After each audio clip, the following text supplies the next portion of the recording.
This is tape number 2, SMU Nilotic Conference, 23rd April 1970.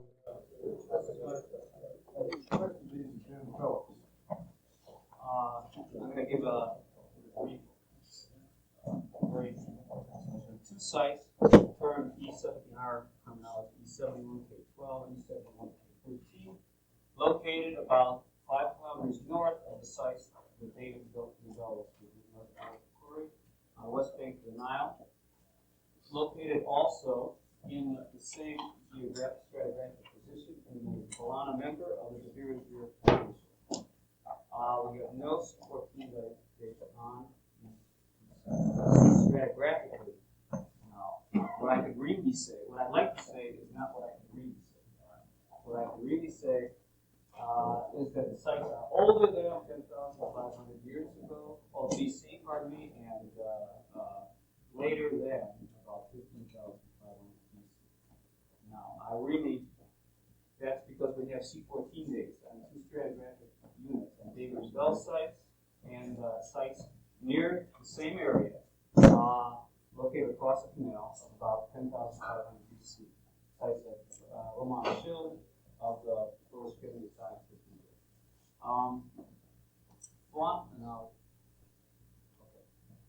First I'll discuss fauna, but no fauna at all. We have the remnants in one site. We have an entire one half of a mandible with teeth of gazelle carcass, gazelle. The other site we have remains of hartebeest. These sites are located on top of and within a very hard compacted dune, which we consider the dune itself being the Bologna. And the sites, and on top of the dunes themselves, we have these things that David is speaking of.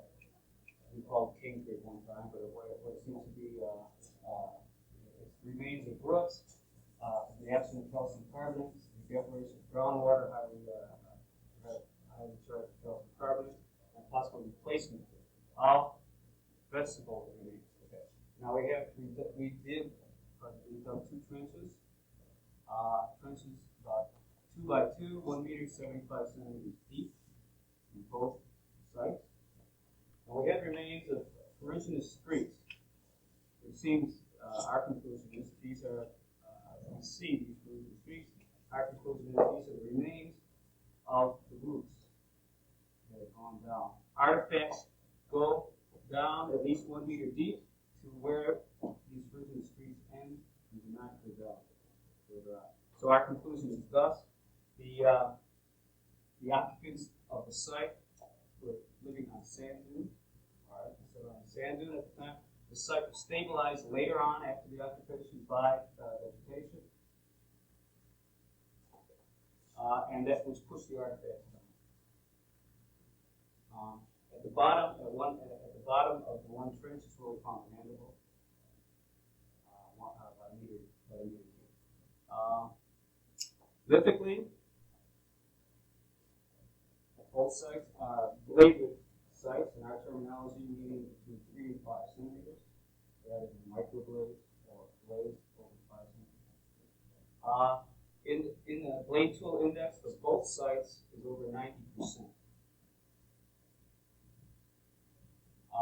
Technology-wise, one site is E71K12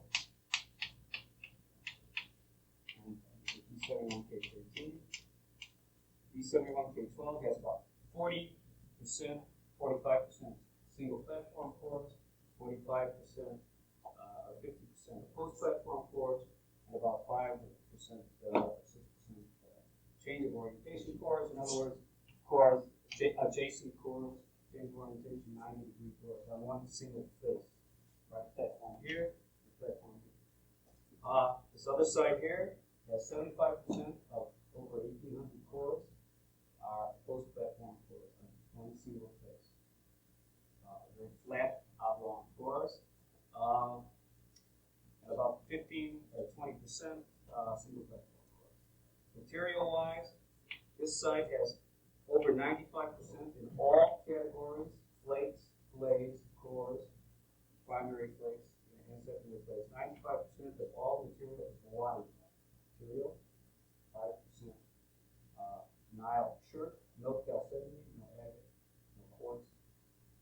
This site has, it varies a little bit, but from 5 areas, which are 5 10 meters squared. Right, I'll discuss that. In a second. It averages about 70% Wadi to 30% Nile. Sure. No Yosemite, no Agate, no Kora. Our conclusion is that both materials were available to these occupants of these 2 sites, which are, by the way, probably 50 meters apart.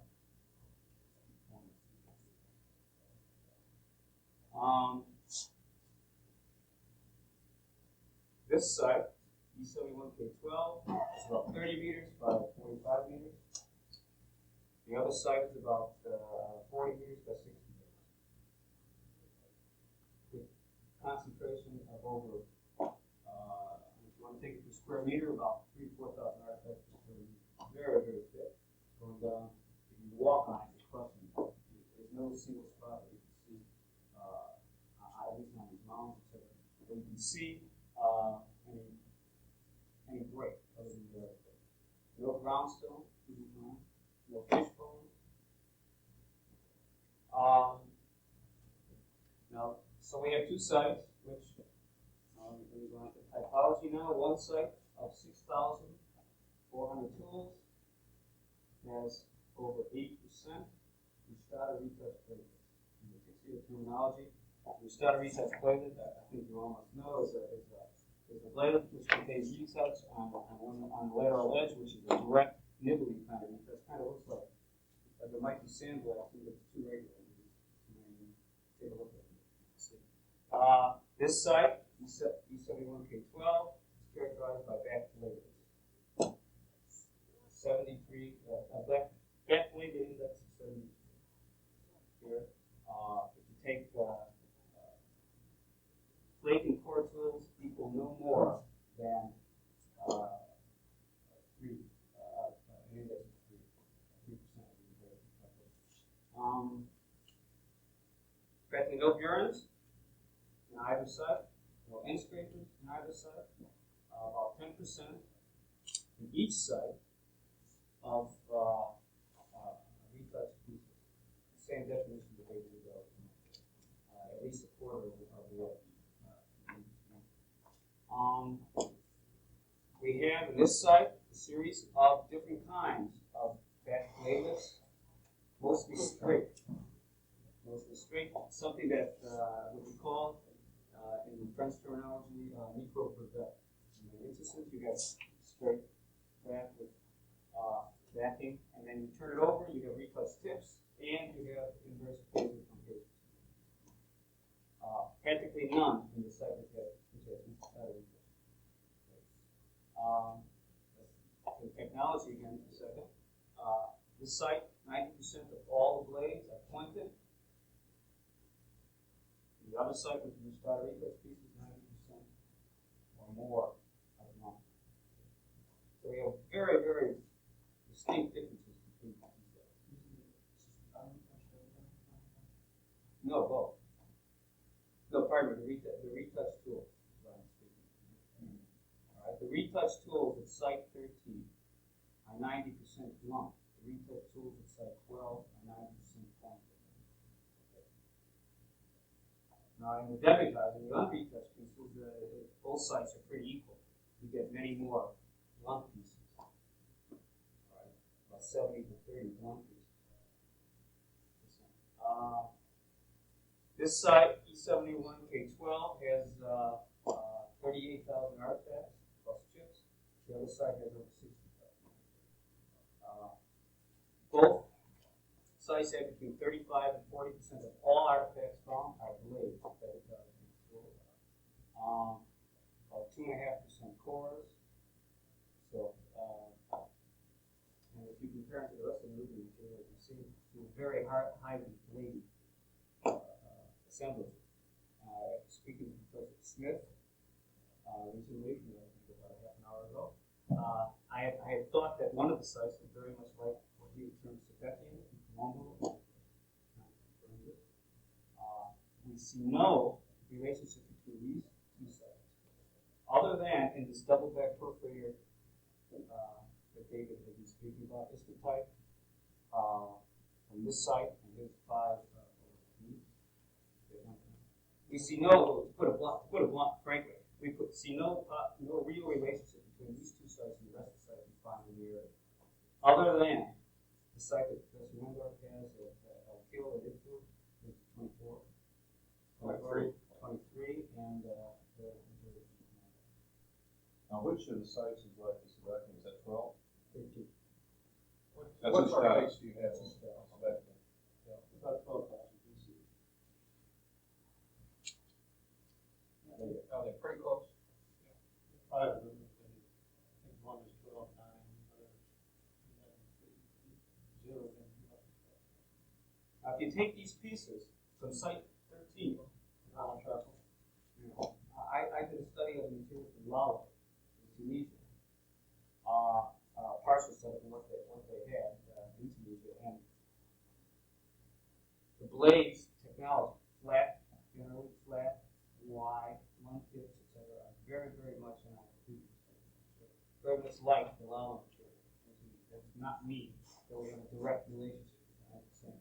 The only thing I could find at the time that I was looking high and wrong, and the only thing I could find is that relation. Now, the dates for the University, which is have a new date, site called Brasso 3 in Algeria, the Capital Conference was published in Algeria, 12,400 BC, 14,500 plus so even though the evolution is going back, all we can say is these sites date between 10,500 and 15,000 BC. They're different than what else we had in the island until I spoke to you, and we don't really know exactly where they fit in. How do you see the relationship between these 2 sites, 12 and 13? How do I see the relationship between these sites? I at first thought that they were completely different. All right. Then I thought, after talking to West Freeman and getting the new archaeology, etc., I thought that possibly their activity areas, going over the technology, etc., and being jumped on by my advisors, etc., I can see that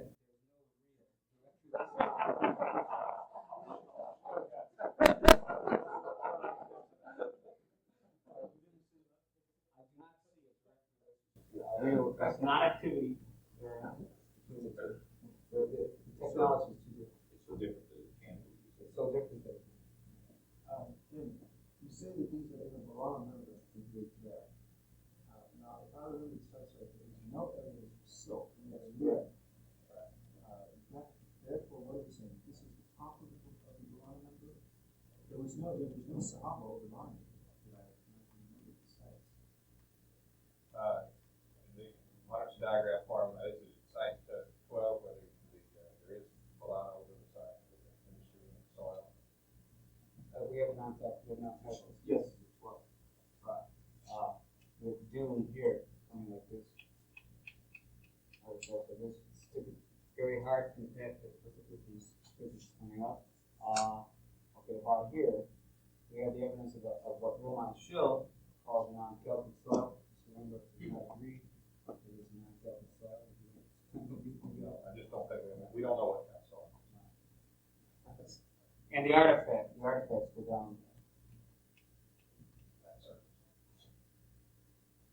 It would seem to me that technology notwithstanding, it wouldn't make sense to move 50 meters away to do some other activity.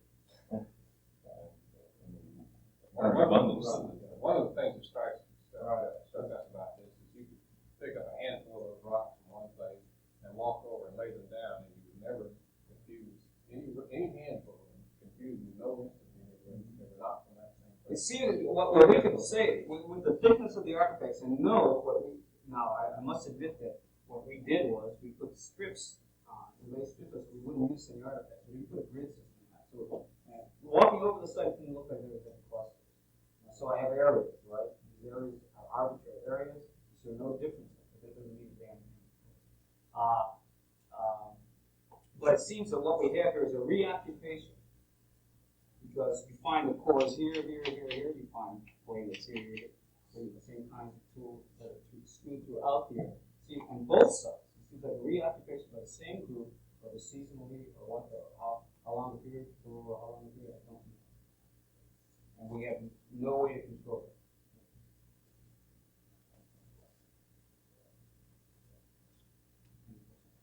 I'd just like to make an observation, really, in relation to some of these calculations. People are saying the whole time, these two things are totally unrelated, totally unlike. Now, these statements must be within some restricted comparative universe. And you can make a statement that a half beast is totally unlike a woolly beast. And if you're talking about our silicon, it may be right. But if you're talking about the animal kingdom as a whole, this is wrong. And these statements are very common now. Well, you're absolutely correct. It seems to me that in a general milieu, these are technology-wise, in a general milieu, but not directly, they are all. Yeah, that's right. So at some level, they're different. They use They're late pages. Well, totally unrelated. That's what it's like. It's supposed to be all that. Yeah, that's what I'm saying. Remember, Colbert is proposing what he calls a cycle de la Mille. In other words, a bladed cycle for all of the Maghreb, Cyrenaica, the Nile Valley, and the Levant. It seems to me that you did say how they were similar, and then you did try to say how they're different, although you didn't go into that very extensively. We saw some when we were over the report. You're talking about differences in the pointedness versus the Also, they reverse 90, 90, 90. In opposite cases, yeah, one is pointed. What were some of the other things? Typologically different, all right? What does that mean? Okay. The dominant 50% of all tools in the site 12 is the back blade of the site. There's a straight back pointed blade, which would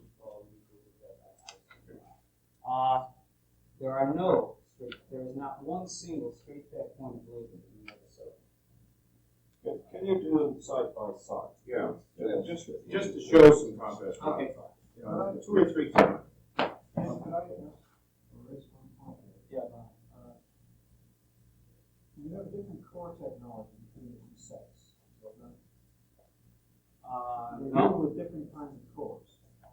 Yes, we have 1 is 75% post platform. Your post-platform cores are very flat.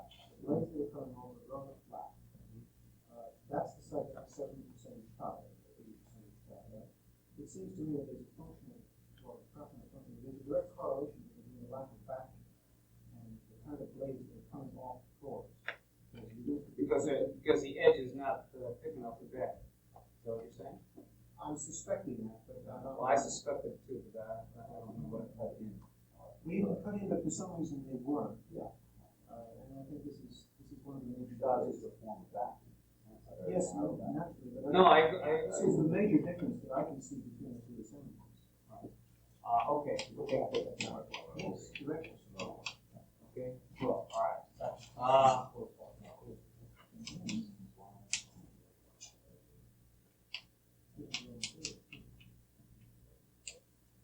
Okay. We'll take the back label. This is an indice. All right. 40. Right. Okay. Start. All right. 12. All right.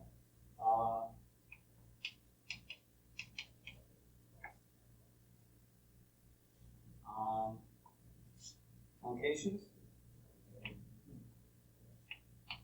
Truncations almost always on bladeless, both sides. I'll give you the exact figure. This is guesstimate. It's very, very close. Oh, just the contract. Right. Okay, fine. Retouch pieces. 12. Right. 12.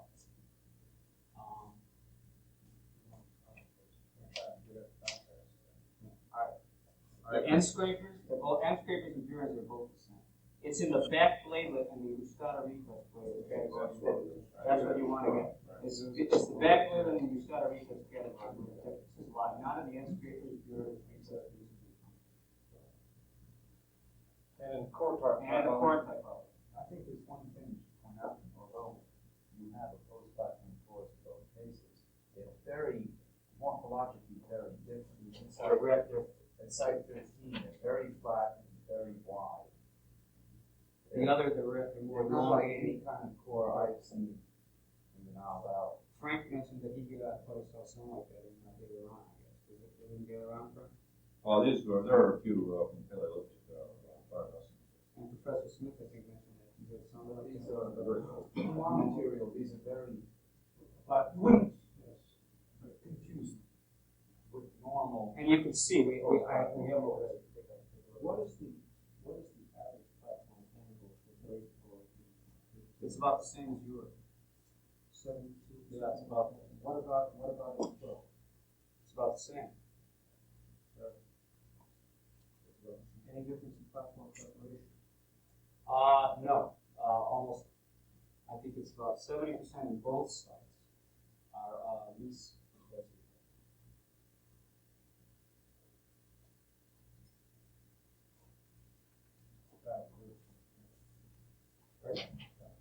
Move out. Bring out the book. I mean, you did answer, Jim, Lynn's comment that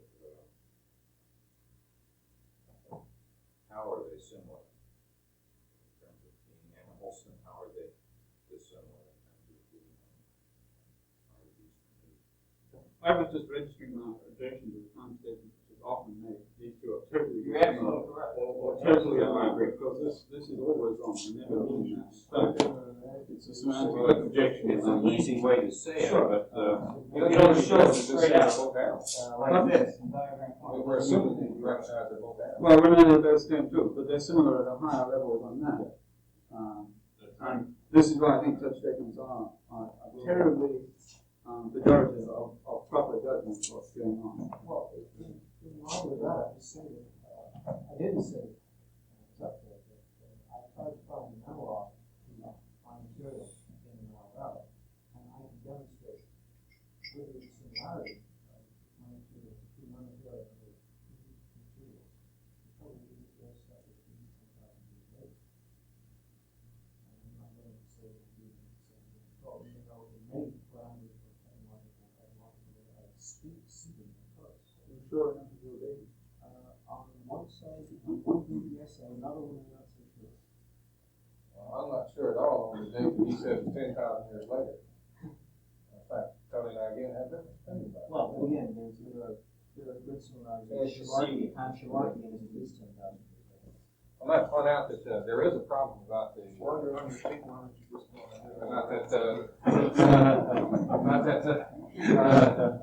The date. The one locality we have some possibility of being like the Scottish site.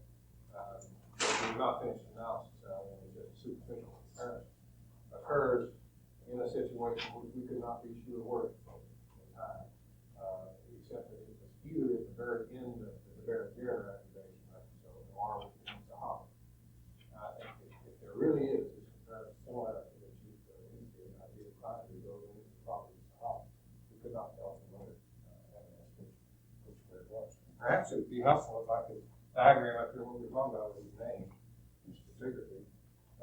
Since we're just dealing here with a lot of assemblages, artifact groups that we picked up, and we have tried to concentrate these actually. We have dug about 100 sites in Egypt since we have left Nubia, downstream from Aswan.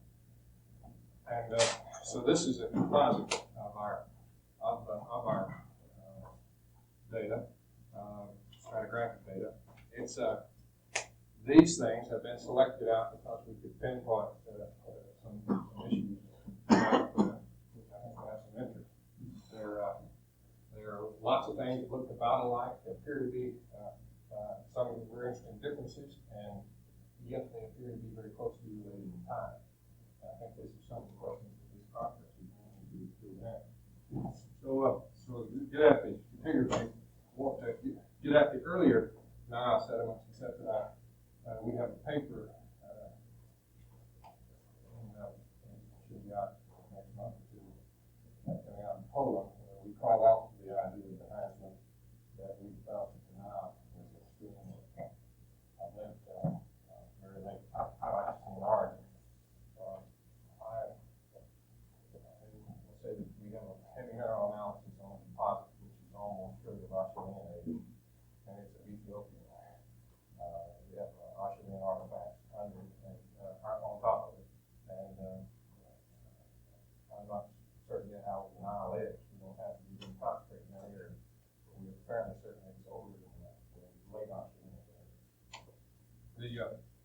later silt that we're talking about, the things that we call true Nile silt, we call an older silt unit, which interfingers in with a dune deposit,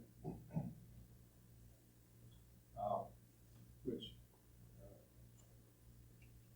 was moving from the West Bank, where most of this information was moving from west to east as the Nile was degrading. And this is what the Heinzen call a Balana. And this one here, which we call in our northward from the first cataract, we can't make a precise correlation across, lower silt are probably the equivalent of the Barrier.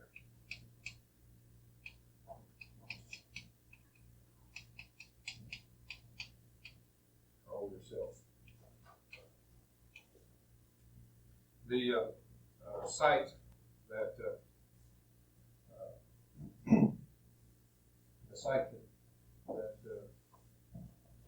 David was describing to you earlier would be in this approximate situation here with artifacts occurring on this slope and being buried in the final phase of the Barrier silts, and with the radiocarbon dates there, 16,000, isn't it? 15,6. 16,000 and 15,6 BC. The site that Jim was just discussing, the two sites there, would be in this approximate position, or perhaps on the surface of this dune. I'm not because of this feeling we have that the downward movement of the artifacts is related to the development of vegetation on the surface of the dune subsequent to the occupation. I wouldn't want to put them necessarily in situ in this dune, and this is why we have to be cautious about the age of that. But it occurs somewhere in this range. Now, in the one group of sites that we will see over here on the left-hand side, we will find sites that are in this position here, approximately contemporary. We cannot tell whether they're because these are different localities, but approximately contemporary with this other site that David described. And we have 5 radiocarbon dates from this. These dates are exactly down there, from 15,000 to 15,800.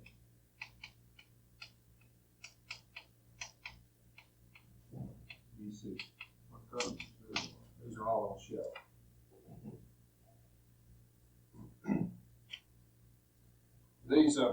These sites are very different, as you'll see, from the material that David has just been describing. Characteristic too, there are 2 faces of it in the same locality. You'll find the same faces. One face will have large numbers of alpine core, but large, not small ones, few small ones, but large alpine core, high frequencies of lava, and large numbers of urine, and large numbers of long pointed blades with blunting veins.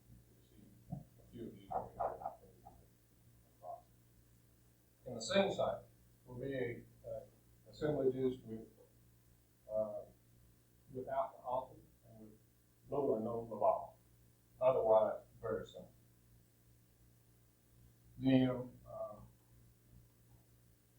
After the Balana episode, and this maximum of the Barrier, there was a recession in the Nile, and during that period of recession, soils developed on these dunes. There is, subsequent to the formation of the soils, ponds developed in this inner dune lows on the Balana surface. In one of the trays over here, or 2 of the trays over here, you will find some industries that are in the bottom these pond deposits. These are diatomites, 2 or 3 feet thick, with no silts. There's a small lens of silt here, suggesting a brief episode of rise in the Nile, and then more diatomites on top of this.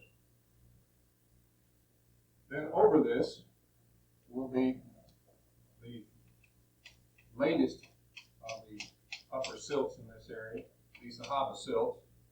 And we have occupation floors in here and links over here ranging in the 10.5 to 11,000 BC area. We have none of the industries out on the table of the Sahaba episode. Everything that's out is in this general time range here, or this particular event here. Might characterize this one for you, since we have one site. I think you'll find they're numbered 18. I have not given a. We got 5 sites might go together in this group. These sites Related to ponds. related to ponds. These sites have large numbers of very crude geometrics in them and very sizable geometrics, double truncated pieces. They also have a high incidence of small geometrics, trapezoids, triangles, basal truncated plates and microblades. They have varying frequencies of in-scrapers. There's the frequencies of in-scrapers from locality to locality. There are 4 sites here which I have some data on. The in-scrapers will range from about 8% to 2 of them, and 2 other sites will run 15 and 18%. We have these long blades with blunting at the base, long pointed blades with blunting at the base. In 2 of the sites they run around 1%. In 2 of the sites, they run 13, 14%. I'd say that our 2 samples in each instance are talking about 1,500 to 2,000 feet. Geometrics will range from, in the same 2 sites where they have low in-scrapers will run 13 and 21%, and in the sites with high in-scrapers are down to 5 and 9%. The basal and distal truncated pieces also vary with the industries with high in-scrapers, or not industries, but assemblies with high in-scrapers also have very high frequencies of the basal and distal truncation. I don't know whether we're getting an activity variation, but the same kinds of tools occur in all of the assemblies in different forms. Might just close my comments to you to tell you we also work in the vicinity of Fayoum. We did some of the sites that Kate Thompson had worked in her classic report in 1934. And if you recall there, she describes Fayoum A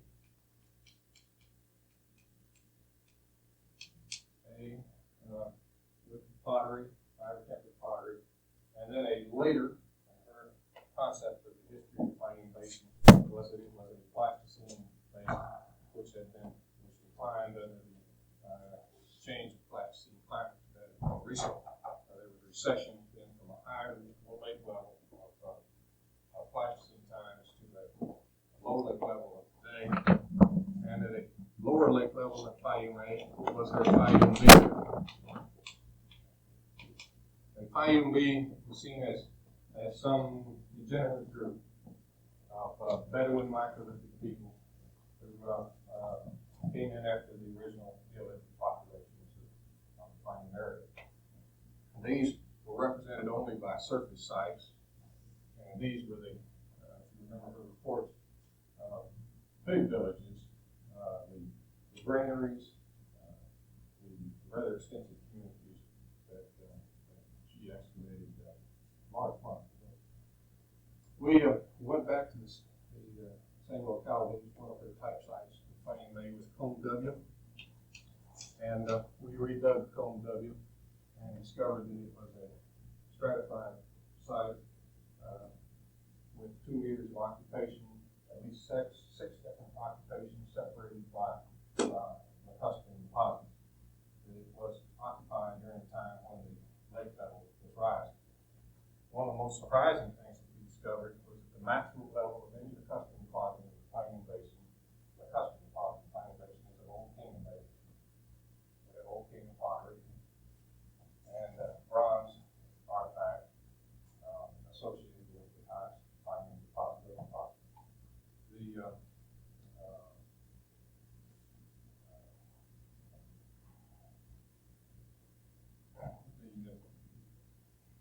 Custer Saga Temple, Old King Temple, was probably built there on the shore of that Atchison Lake.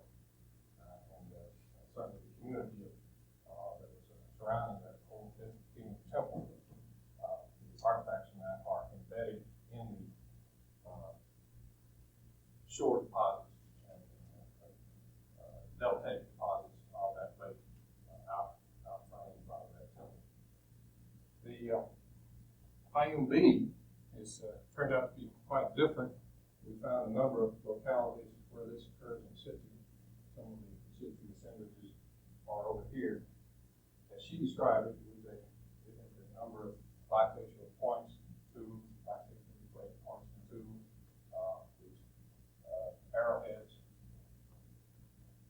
occasional pottery. The in situ assemblages are quite different. They are long back blades, pointed back blades, some microblades, back microblades, a few bone harpoons made out of cactus jaws, a few bone points.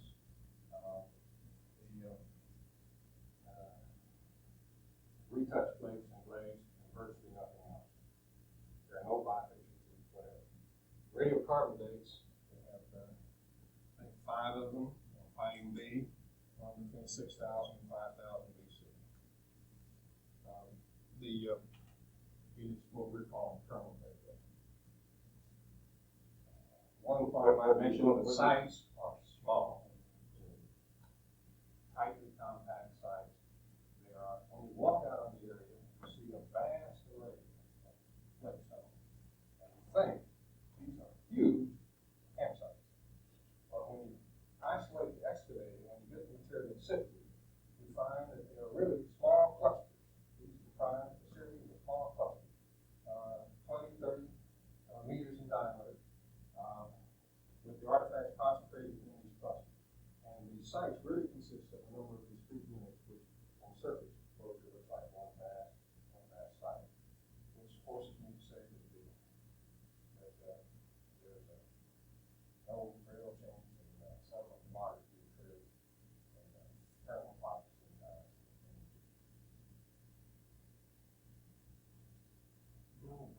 no settlement, no significant changes in settlement demography occurred. There's no great population increase, no size, no permanent settlements, no the late Pleistocene sites in Egypt that we find are all small things, but very much different from the late Pleistocene population size.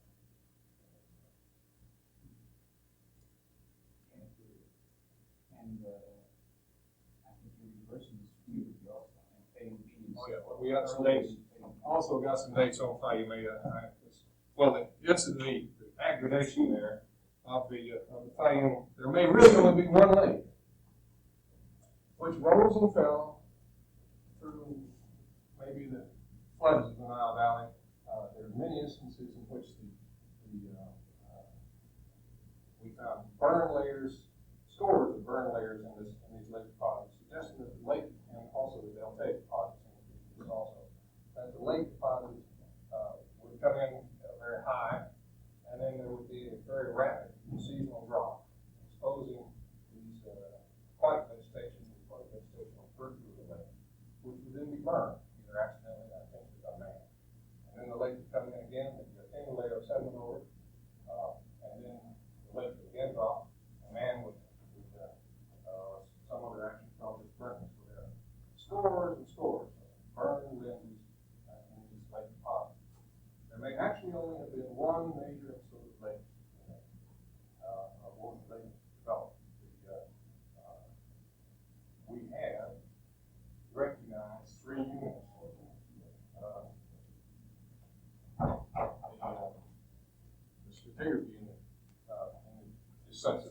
not get to see the areas we might be able to solve with the three separate lakes or these three phases of one lake.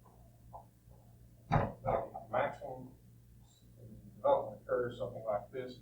Your lower sites, as she describes, lower in the lake sediments are Fayum B, higher in the lake sediments are Fayum A, a little higher in the lake sediments are the pre-dynastic sites, and a little bit very near the top of the lake sediments are your old kingdom. These are the highest ones. Now the old the Volosian gravels that she describes in the New Mason may be lake possible. We did not determine. We went to the localities that she described. We also went to other localities and examined similar. There is a real possibility that these are stream deposits and not custom. Did you say you had some dates on Fayum A? Yes. The dates on Fayum A, and we also got a pre-dynastic date on one of our pre-dynastic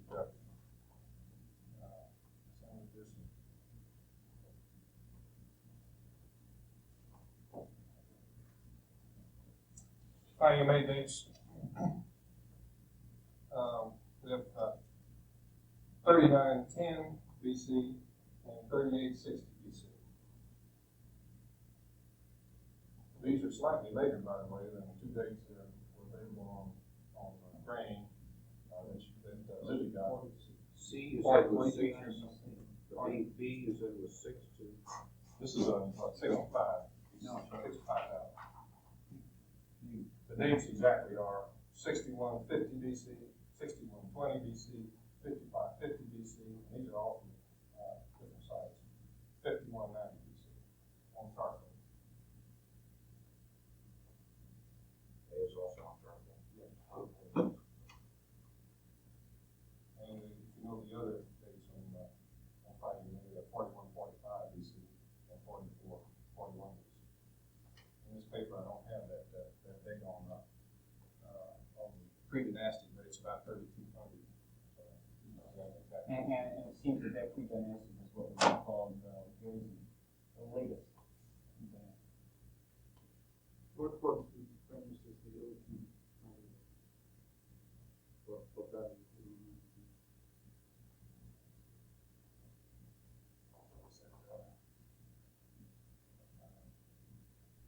2600. What all kingdom? From about 3100 to about 25. There's been a guess date on that temple, about 2600. Almost certainly it's old kingdom material. Good meat. It's buried. It's buried in some of it quite far down in the Fayum deposit. There is a very interesting progressive delta in front of this old temple, and you have the top set, fourth set, bottom set bed, and you have old kingdom material down within the diaphragm.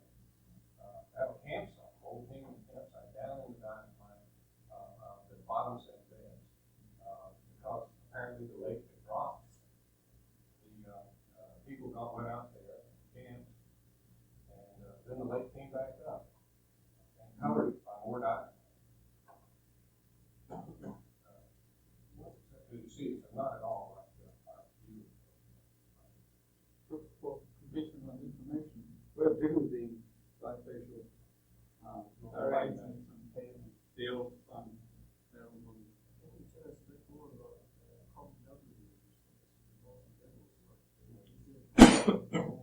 Oh, yes. Well, she dug a football field through the center of the site. So the latest stuff, the top of the mountain, all around. But we went right beside her trench and one corner and just went down and continued.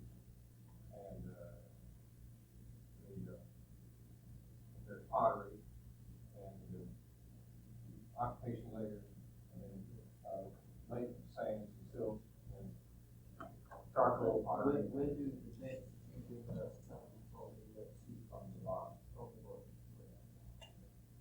Are the five A sites considerably larger than the? Yeah, they're different artifacts, and the lithic technology in the Fighting Age well, it's almost all. I've got. Do I have some? Yeah, you have. It's almost all hard hammer, large plate, lots of quartz, some denticulates, on big, heavy crude plates, and then the beautifully executed thin bifacially worked knives and points, and small arrowheads with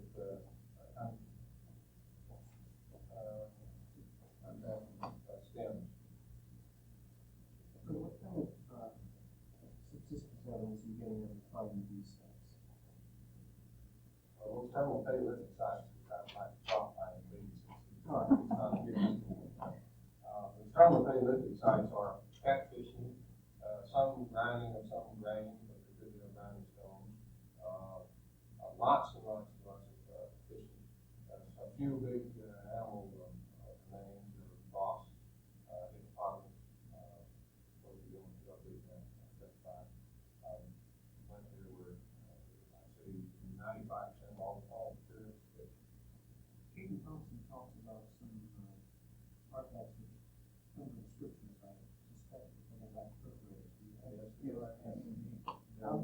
Any idea what the relevant percentage is? There's one I look at. You said you Yeah, these catfish are huge.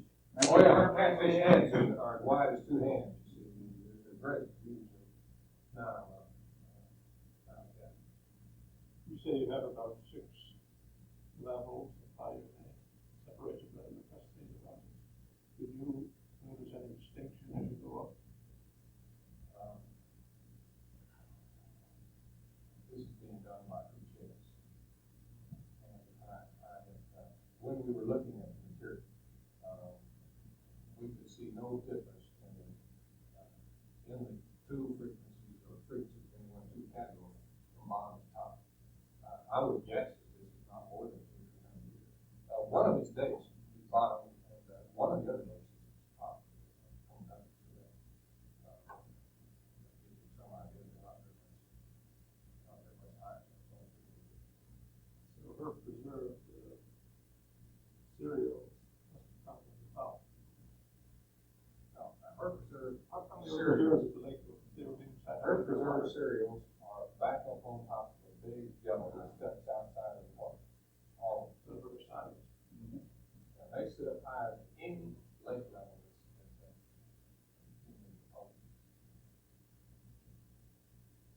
You don't have all this all in one section. This is only. Well, there are, we only dug 4 sites that are ceramic age. One of them pre-dynastic, one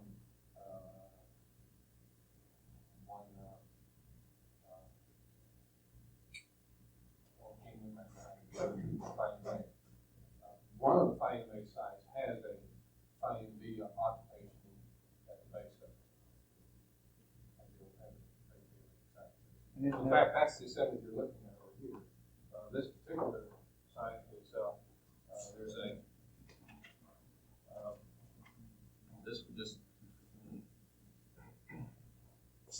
there's a bedrock and a channel with silts in it. We're right at the edge of the lake, and there's an occupation right in this silt. There's another channel cut in this silt, and gravels have been put in here, whitey gravels, and artifacts from this occupation occur mixed in these whitey gravels. Then there is a layer of diatomite over this. There's lake sands and silt here, this date from this charcoal from here, dates of, I don't know which one it is, I think it's the 5550 date here. There's a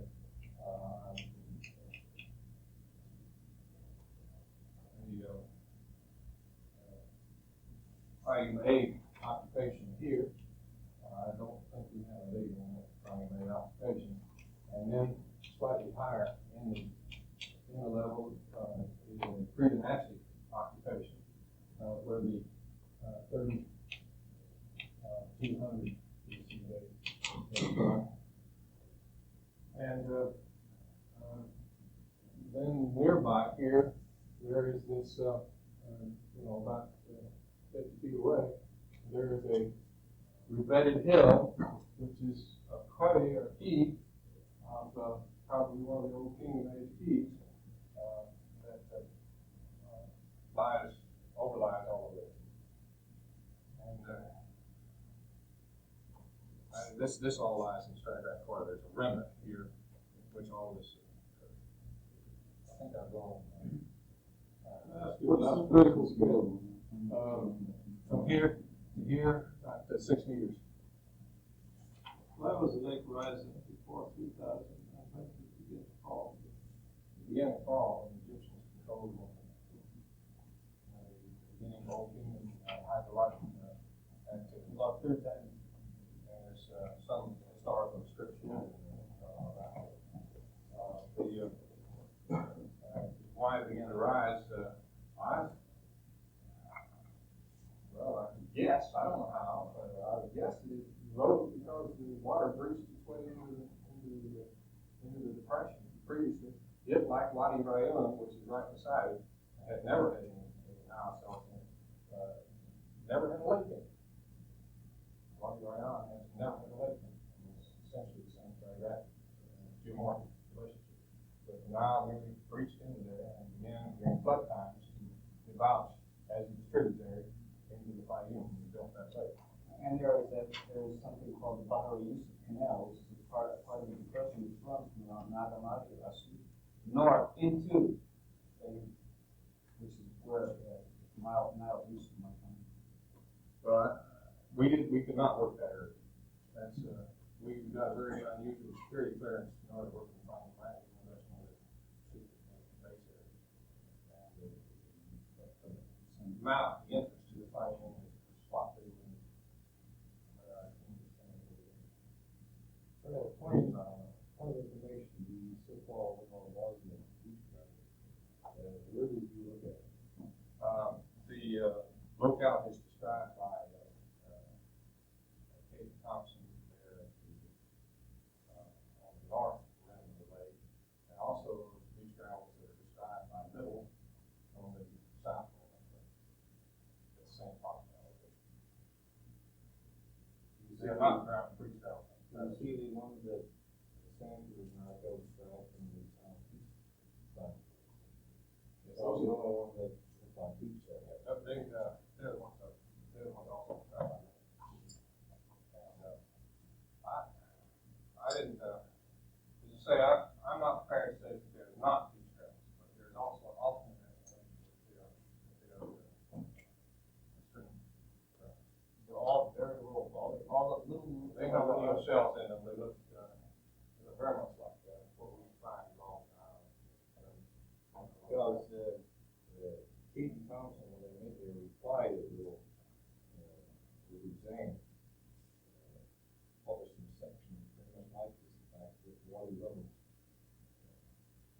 from the northeast depression. They were obviously more at one time the beach project.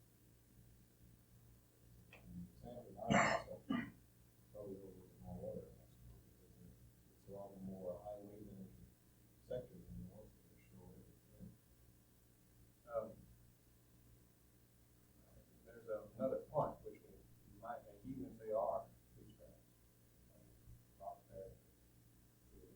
Nowhere else in the reservoir in this basin are there lacustrine sediments other than possible beach gravel. Nowhere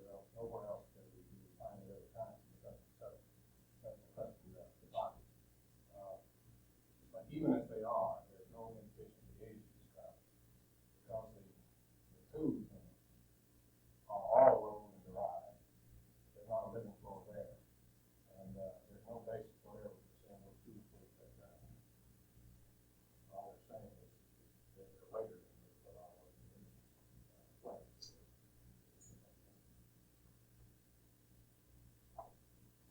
I go back to one option is farming industry, like the lithium industry, and getting like over there. Yes, in fact, we got lots of nothing. One of the, you see the guesstimate that we might put on this industry is 12, 13, 14,000 BC. No other way. We have lots of costs for this stuff. And they don't make it. It's an unusual early days for hydrocarbon ions,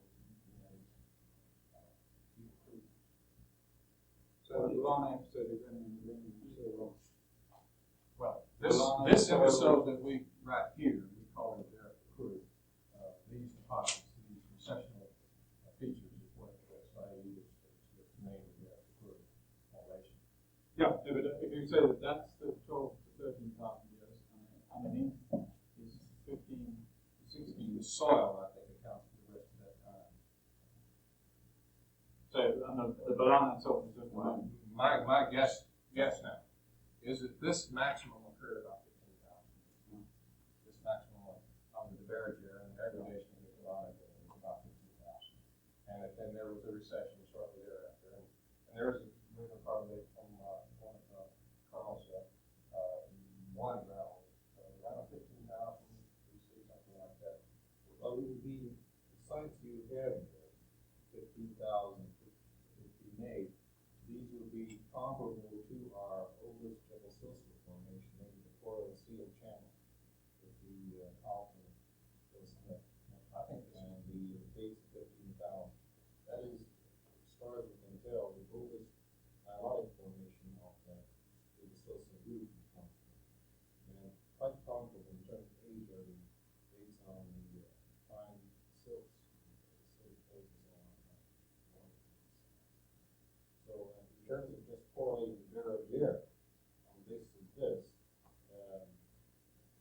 you're getting in fact the barrage air right up to the base of our Jebel-Silsilate formation. Right. So there really isn't much of a break between them. Just a change of property of the base of the development and regression between sand and moving in because of the non-routine sand. So the sand's always been there. And you can't move the ground in a bit. And if that's the case, things are now getting out of the way rather than other cutting the sand as you could.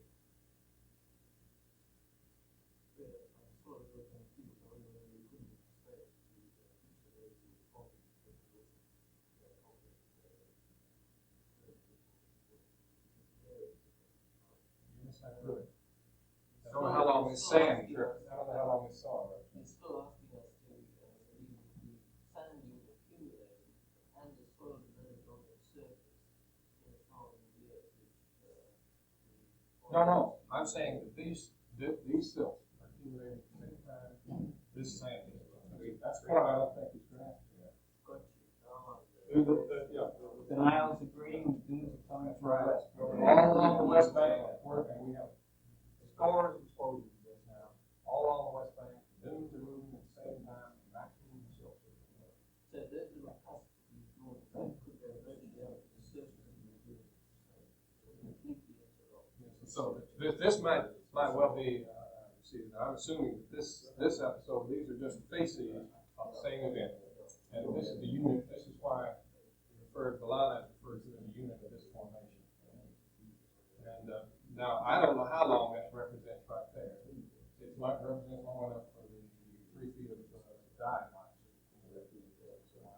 And their radiocarbon dates 10 to 11,000 BC on the upper part of the silk.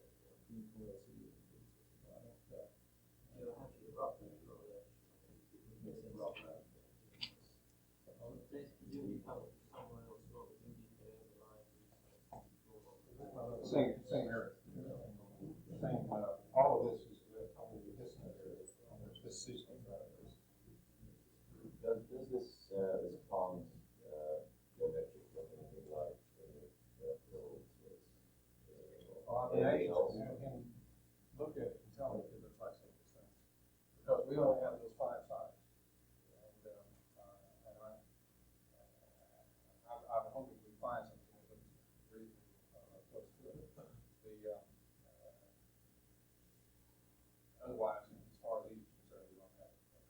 looks like it might be anything complete. Have you looked further out to say maybe they had was that too far away from your day? Well, not yet, I haven't, it would, I think that's a little far, I'm really not looking too deep. I think I'd lose a little time. We have one, non-African area, the Negev, recorded by 20 miles. Try to make it fast. One of the problems when we started working north of Egypt, materials look less and less nubia over time, and more in the late Paleolithic, in what would be considered North African literature, you find these constant references of origins of various industries from the east and all this kind of movement back and forth. And it seems that it would be logical to go to an intermediate area and see such occurred. The general proposition was there was no significant prehistory in either southern Israel, Negev, or Sinai. The obvious place to go would have been Sinai. It was just as obvious as you could go to Sinai. So we chose an area as close to Sinai as we could get, as the old border of Israel with Sinai. And even there were certain problems. I would say that the Israelis were perhaps as difficult as the Egyptians about getting in and more efficient about it.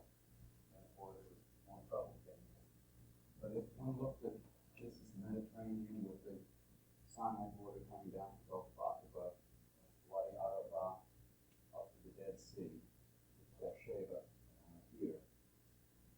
You have a high Negev, which is at about 1,000 meters.